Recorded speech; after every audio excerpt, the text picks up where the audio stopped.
My boyfriend believes that I should worship him because he is a man, and he should be able to be intimate with me whenever he wants, so I am leaving him. I hate to admit that I didn't see this sooner. My boyfriend has never liked to clean or been particularly good at it. He doesn't cook, either. When I was young, I figured that all men were like this. I now regret moving in with him and getting serious. I actually like cooking and cleaning, so at first I didn't mind, but I've absolutely been taken advantage of. My meals are made from scratch, and I sometimes spend 3 to 4 hours in the kitchen prepping and cooking. My boyfriend never has to make his own plate. I bring it to him at the table, along with his condiments and whatever else. I clear the table and do dishes after I cook. He never offers. He is nice enough to buy me an extra meal if he gets fast food, but he has never cooked at home. It goes unspoken, but I am also responsible for all the house chores. If I don't do them, they simply won't get done. This includes picking up after my boyfriend's mess and cleaning his trash, cans, clothes, etc. Of course, I try to address this with him, which turns into a heated argument every time. I ask why he expects me to split bills 50-50 and do 100% of the housework. He then says things like, "You're lucky I'm not charging you market rent, which is $1,200. He claims that because I'm paying less than I was at my previous apartment, where I lived alone,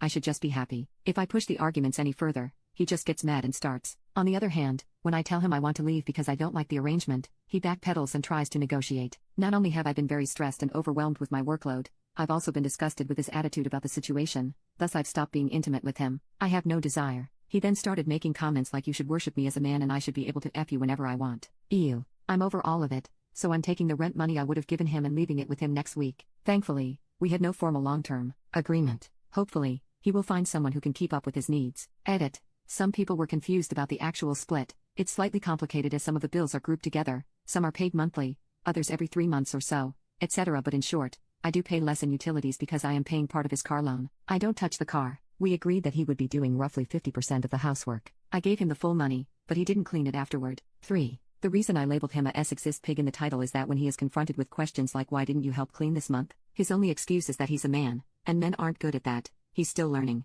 etc. When I say that doesn't make sense because I know plenty of men who cook and clean, that's when the yelling starts. 4. Sorry to everyone who suggested I ghost him and leave in secret. I unfortunately already told him I couldn't live like this or be with him anymore. I did not tell him where I was going. 5. I realize I've enabled this behavior and I'm done. He's already slightly falling apart as I started doing the bare minimum around the house. If I need a plate and fork, I'll wash only that and leave the rest for him to wash himself if he wishes to eat. I also bought myself a bunch of snacks and stopped cooking. Last night he tried to cook a hamburger and ate it raw. 6. He's been all over the place since I told him I'm leaving. At first, he gets angry, saying things like, "Leave, you don't do anything for me anyways." I've told him he will not bully me into believing I do nothing and accepting an unfair arrangement. Then he says, "If you stay, I promise to help around the house, and you're being crazy. You don't have to leave, and you should just let me knock you up," etc. It's been a roller coaster, but I'm dealing with it the best I can and trying to stay calm. Anyway, I think that's all for now. I hope everyone in a similar situation is able to break free and find their happiness.